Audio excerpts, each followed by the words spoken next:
Hello, TandLers. Welcome to another episode of TandL Talks, the video podcast for, about, and featuring Puyallup teachers. I'm Nancy, your host, and I work in elementary teaching and learning in the Puyallup School District. So today we're headed to Edgerton Elementary, where I had the chance to sit down with a fabulous group of kindergarten teachers who are doing some amazing work in early literacy. From launching intervention groups as early as October to embracing curriculum shifts and professional learning with both courage and collaboration, this team has made some serious gains, moving from 41% last year to 71% this year of their students meeting the middle of the year DIBELS benchmark. In this episode, you'll hear how they built collective efficacy, leaned into their data, and intentionally applied what they've learned through professional learning, all with one clear priority in mind: helping kids learn to read.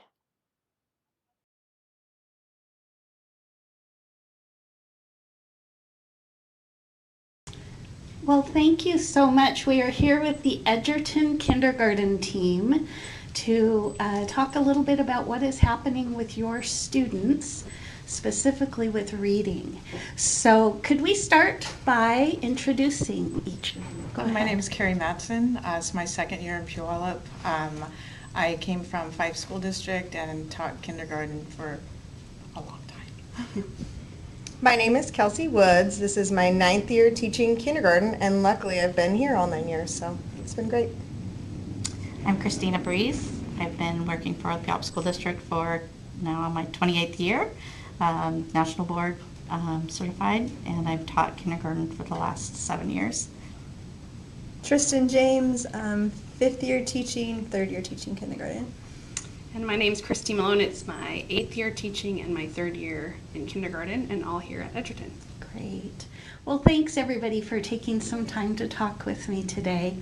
A couple of reasons that this team sort of got on my radar. One is because your principal said, great things are happening in kindergarten at my school. You should talk to the kindergarten teachers for TandL Talks. So I don't know if you knew that or not, but your principal recommended you for this opportunity. But the other thing is just looking at your middle of the year DIBELS scores. It was vastly different from last year. And we know that kid groups change from year to year too. But last year, 41% of your students were meeting or exceeding middle of the year benchmark. And this year you had 71% meeting or exceeding benchmark. So what do you think has contributed most to this incredible growth with your students? Well, we have talked about that, and one of the things I think that we collectively all said was starting RTI in October with our kindergarten students. It seems daunting with 5-year-olds to be like, let's switch classes and do all of this, but they were very capable of doing that when we taught them well. We made it a priority when we sat down in August. We looked at our schedules that we had just gotten, and we're like, okay, what half-hour chunk can we find? So it wasn't perfect for any of us, but we were all flexible, and we found a 30-minute, and it went straight out to recess. So it's one last transition that we have to eat up time for, which was nice. And then we just made it a priority. So we're always checking in on what lesson are you on, we're within a lesson or two from each other, so it keeps us accountable that we're always teaching. Mm-hmm. We're supposed to be teaching. Mm-hmm. I'm hearing lots of collaboration. Mm-hmm. Yes. So tell me a little bit about that. Do you meet weekly, daily, in the hallway? Yeah, we breaks? do weekly PLCs, so okay. Monday mornings, if we don't have the principal directed, we meet as a team. But I would say we pretty much have daily collaboration when it comes to just lessons and making sure that pacing is the same and on the same page, I would say, for everything. So it's different. It's great. I think that has made a big difference this year. So I think our biggest difference is instead of looking at I have 18, she has 18, we looked at, okay, we have 91 kids that we need to teach how to read. So how are we going to do that? So I think we started that from the first of the year, and that really helped because you feel like they're all your kids. So sometimes like we'll sit down and we're like, okay, I notice, you know, like Matson will have a kid, James, I noticed that your kid probably should be moved up or moved down. Or Malone's like, actually Breeze, your kid I think is doing really well. And she's like, yeah, I'm seeing that too. So it's like they're all of our kids instead of just I have my 18, she has her 18. So I think that's helped a lot too because we feel more connected too. And then it helps sometimes with discipline because like I'm struggling with a kid, but she has a connection with this student because that's her kid. So sometimes, you know, she'll go talk to him or I'll send this kid down to her to talk to. Or so that helps too because we're all in it together. I feel like as a team we're more cohesive. It's a great example of collective efficacy too. Believing in your kids and all of you believing in all of your kids and their ability to read. What has been the most exciting part of seeing your students' growth this year? I think it's just exciting to see the light bulb come on when the kids all of a sudden get it. And as they're getting that second dose with our RTI, they're feeling more confident because they're doing it around different kids with different teachers, and they're like, I can do this. And they come back in and into our classrooms from going to another classroom, and they're like, I read this and I can do this. And I said, that's great. So that confidence building, I think, is huge for them. And also having that time where, you know, this is our third year in to this curriculum. We know it better now. We are able to look into the curriculum and find what the kids need, extra things that we might need actually in our classroom to help those struggling kids that still need that third dose sometimes. So I think that is really a combination of things that help. You're just watching it work. Like I have the lowest group, so sometimes I feel like, and I have, our lap has been amazing with being supportive, and I have a lap aide that comes in and works too. So both of us, it feels like we're banging our head against the wall sometimes because they're just not understanding, or you feel like you're not making progress. And then the other day, Kelsey was like, one of my students who's in my group just read 31 Doltz words, and Christy's like, one of those kids, you know, they just passed, I don't remember 36. what. He had two sounds and I was whatever. at 36. Yeah, and so you're like, oh, maybe I am making progress. And Kelsey's like, you're doing God's work down there. So like you start to see it work, you know, because sometimes you just feel like, but you know, you're not all alone because we're all, you know, doing it together. I would speak to the curriculum as well. Coming from a different district, this was my first year in kindergarten with CKLA, and if I could just describe the difference that I'm seeing at middle of the year with this curriculum versus middle of the year with curriculum that I was using in my previous building, huge difference. And I think it's because it's scientifically based. I mean, it's like that's the science of reading, and kind of gone are the days that kids will learn to read in spite of all of our efforts. It's like, no, this is a system that really works.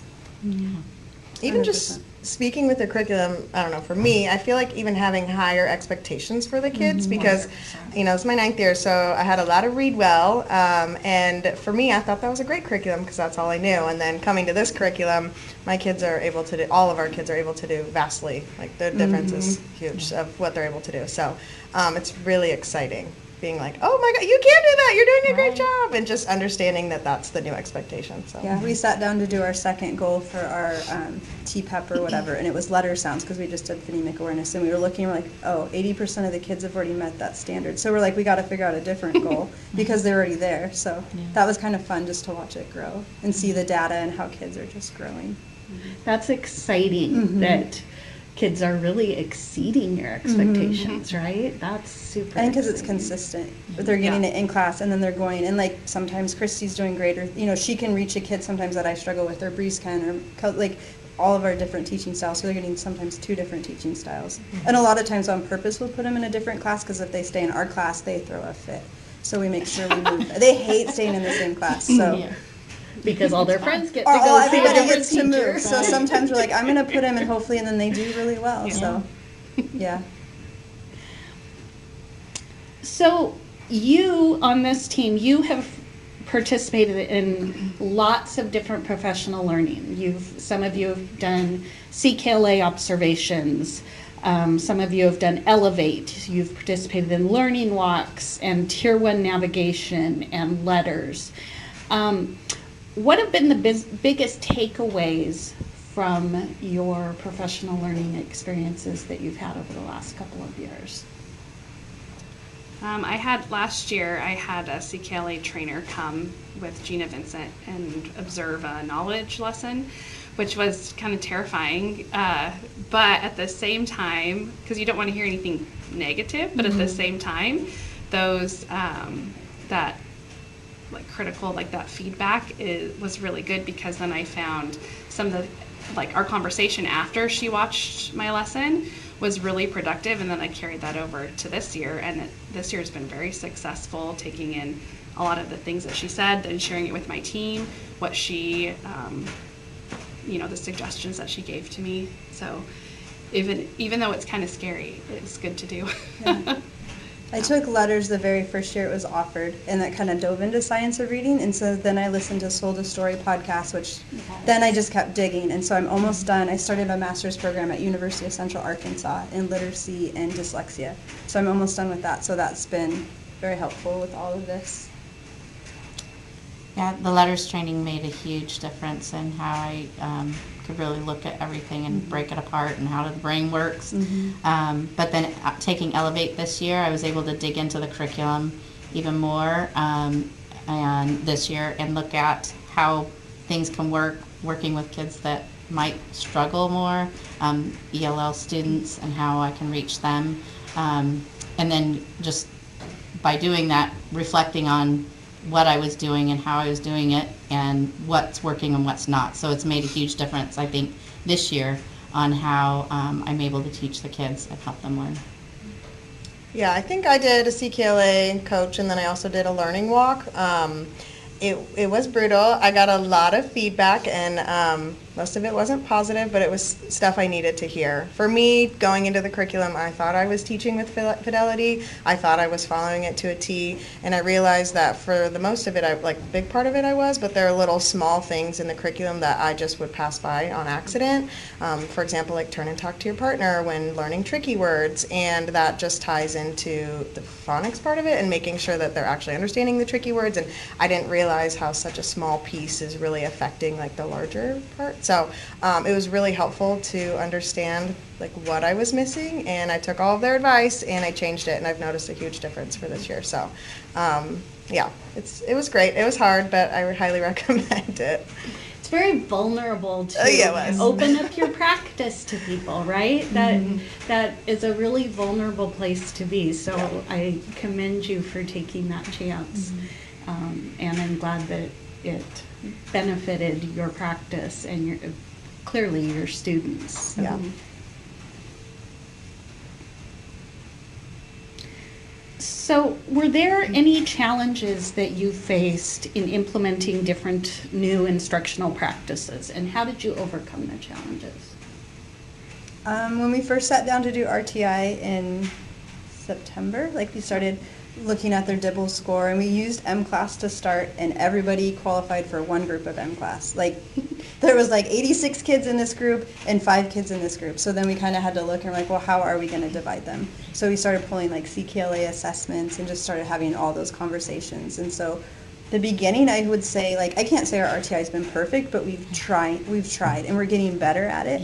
And not having a tier 2 curriculum was hard. So we're like, okay, now we got these great groups. Now what do we teach them? And so we're kind of looking at each other, and Breeze is like, well, I'm going to pull this, and I'm going to pull this. And so we started doing that. And then so we've really we started with our goal, phonemic awareness, and so then we broke them apart, how they could do that. And then when we hit our letter sound goal, then we're like, okay, well, now what do we do? So we're like, well, we'll work these kids' phonemic awareness, these kids are reading. So just kind of trying to figure out, what do they need, and how do we put them in those groups? And then now that we have them in those groups, what do we teach them? So that's been our hardest, I feel like, challenge. So we've had to implement different programs. Yeah.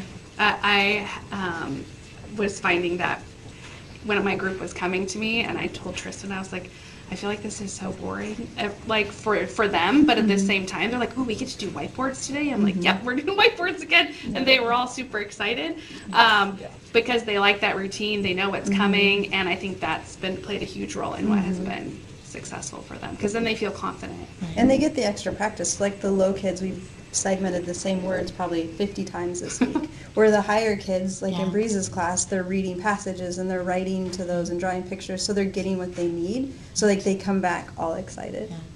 I think that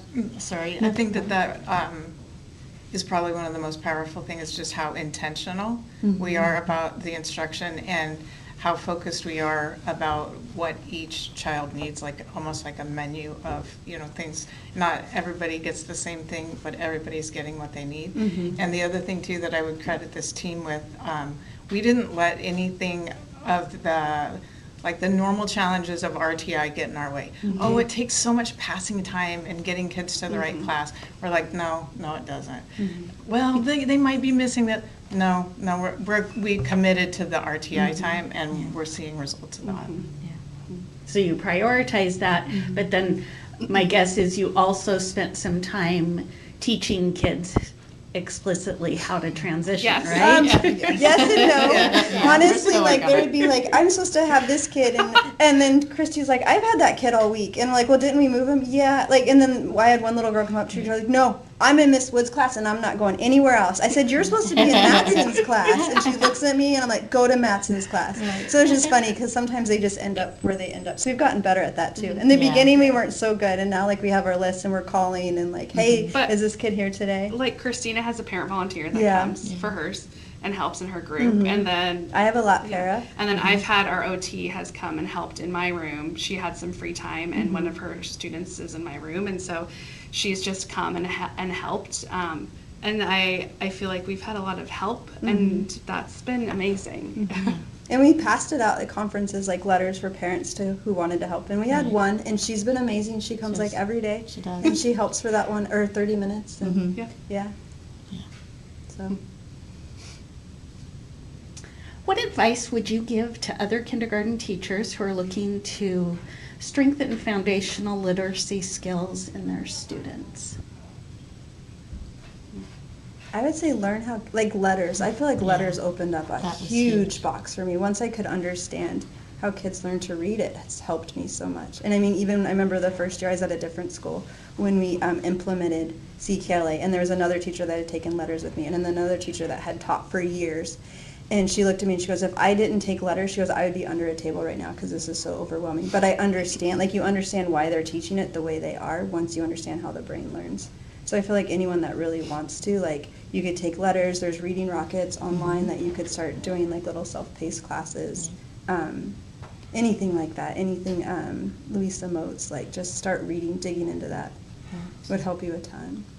I think taking risks too. That's kind of hard for teachers to do, and we kind of thought outside of the box, and we're taking risks in our own abilities as well as what would work with kids. So it's uncomfortable, but we did it because we knew we wanted to impact the kids. So Yeah. And I think just being really intentional with what you're doing is a big part of it. I've done RTI several different ways before, but I feel like this team is very intentional with what we do with Tier 2 intervention and how we group kids and just how we, what we make of it. So I think that's really important too, because if you don't put the work in, then obviously we're not going to see results in the kids. So Well, and the data, we're always Yeah. looking at Right. data. Every Yeah. Friday, we don't have RTI, so we progress monitor. Yes. And then we're bringing that data to the table on Mondays, and we're looking at like what kids are going up, what kids aren't, what kids are struggling. And so constantly looking at data and adjusting that as the data changes, I think is huge too. Because you can just do it, you can throw it out there, and if you're not looking at how it's affecting kids, it's not going to be successful. But looking at actual numbers and seeing where it's going has been huge. and refining how we do it, especially just in the last 4 weeks, we've really been looking at how can we refine. We've got so many kids that are reading now. What are those little things that some of the kids are not getting, whether it's rhyming or putting multiple sounds together, digraphs. So then that we can refine it so we can really hit those spots where they're weak and help them build from that. So. I know, because Christina has the high group and it's Yeah. like overflowing. Yeah. We're like, I had 37. Yeah, to start, and then we fixed it. But yeah. Then we refined it so we can really pinpoint those areas that they need help with. So. What's interesting too about kindergarten is like that progress monitoring data, that kids change so quickly in kindergarten, right? You can have a kid who's struggling and then 2 weeks later they're in a way different place. You So- did just with one of your new kiddos, right? yeah, he was new and hadn't been in school until February. So and he came in and he had 2 letter sounds, never done school before anything, and we did RTI and He kept moving groups. Yeah, and then I just progress monitored him yesterday, and he went from 2 letter sounds to 36 letter sounds. And I told Tristan, I was like, "Oh my gosh!" Like, and I mean, he's like, just like soaking it up. And when he reads the words, he's like, he'll be like, "How did I do that so fast?" I'm like, "I don't know. You just did great." You just did it. But, Yeah. Oh, that's Yeah. exciting. It is very exciting to see that. I bet his self-esteem is just through the roof, right? Yes, especially coming in not never doing school before. That's great. If you could share one key takeaway from your experience this year with other colleagues in other buildings, what would your takeaway be? Sorry, say it one more time. Yep. I lost it halfway through. If you could share one key takeaway from your experience this year with teaching reading with other colleagues throughout the district, what would that takeaway be? Sorry. No, go for it. I was just talking to Kelsey about this, but like the power of teaming, knowing the strengths of like each member of your team, because each person has kind of their strong suit that they bring to the table, and then I feel like as a whole we all kind of know what each other's strengths are, and we work really well together in that. So getting to know your team, you don't have to go out all the time or whatever, but just like making some time to just chat, or during your PLCs finding Being out. open to ideas Yeah. and not just saying like, this is how we have to do it. Like, This I is think how we all we've come always with done great it, yeah. ideas and Yes. we've all tried our different ideas, and so it meshes well together. Yeah, because Kelsey's been on the K team this entire time. Yeah. She's the only one Gone who's been through a on lot the of K. teams. Yeah, and then like all of us have been like kind of all over the place. So, but she's been very flexible because she could have been like, no, in K at Edgerton, this is how we've done it every single year. But just being willing to be open and flexible. Yeah. I'll say phonemic awareness. We started that from the get-go. From day one, we started like really pounding on phonemic awareness and making sure the kids had a solid foundation in that, and letter sounds. Those 2 big basics we've really worked on. And so because all of them are except for 8? I think I'm down to 8 kids. Probably all but 8 kids can segment and blend. Yeah, because your kids can do that, right? Yeah. So we've really made it intentional that was our big takeaway or our big goal, and they're doing it. And so just starting right away, like we didn't waste time. The minute they came in, we just started pounding on that stuff. I guess I would say being really explicit with your teaching. That was one of the big feedbacks that I got this year. The curriculum does a great job with that, but just really explicitly teaching, they're in kindergarten, so a lot of them come in not with like any preschool experience, so really just how you're teaching, be extremely explicit with everything that you do, and I think that they just pick up a lot of things when you do that, so. I think data is important too. A lot of teachers might go, oh, well, I don't need to progress monitor this week or whatever. It's huge because as we've seen, 1 week can make a huge difference with these kids, and if you're not checking in to see where they're at, you could really lose them. So I think that's been something that we've been really supporting each other and saying, yeah, we need to get that data and actually looking at it and using that data. And we've had a lot of support with that too. With LAP, LAP has been amazing with helping us with what we need. And there's only 3 of them, and realistically I guess all 3 help, or all 3 pull groups. But we have 2 pairs that we work with exclusively that have done a great job. I can't say anything more about the one that's with my class. She's amazing. So she does anything. So. Did you have a takeaway you wanted to share? In addition to everything What that they they said, like, echoing pretty much what they said. The other thing too that I think is important to note is just the expectation of this is a learning time, and here's what learning looks like, and here's what learning sounds like. Even from the very beginning of kindergarten, it's like we've established that foundation of, okay, when you come to the carpet, this is how you sit at the carpet, this is how you show that you're listening, this is active listening. And I think they know that, and they're proud of that, and they're proud when they learn. Well, thank you everybody for sharing your thoughts and sharing your successes. We all know that kindergarten is just that ground floor building block, and when we get kids moving out of kindergarten, meeting benchmark, that sets them on a path for success all the way through. So thank you for your work, thank you for your reflective practice, and thank you for your time today and your willingness to share your thoughts. Thank you Thank for you. asking us. Thank you.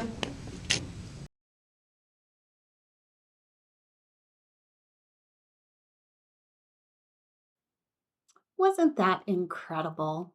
The Edgerton kindergarten team is such a powerful example of what can happen when educators lead with intention, work as a team, and aren't afraid to take risks in the name of student success.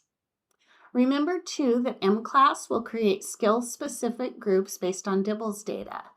M-Class then provides you with actual instructional activities that you can use with students. If you would like help accessing the resources on M-Class, please reach out to Abby Olson, our elementary ELA coach. She would love to show you what's available in M-Class that will help you meet the individual learning needs of your students in reading.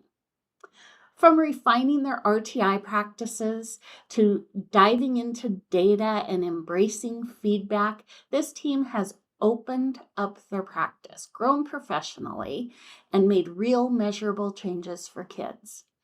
Huge thanks to the Edgerton team for sharing their journey, and thank you for tuning into TandL Talks. Until next time, keep learning, keep growing, and keep doing what's best for kids. Thank you, Tandlers.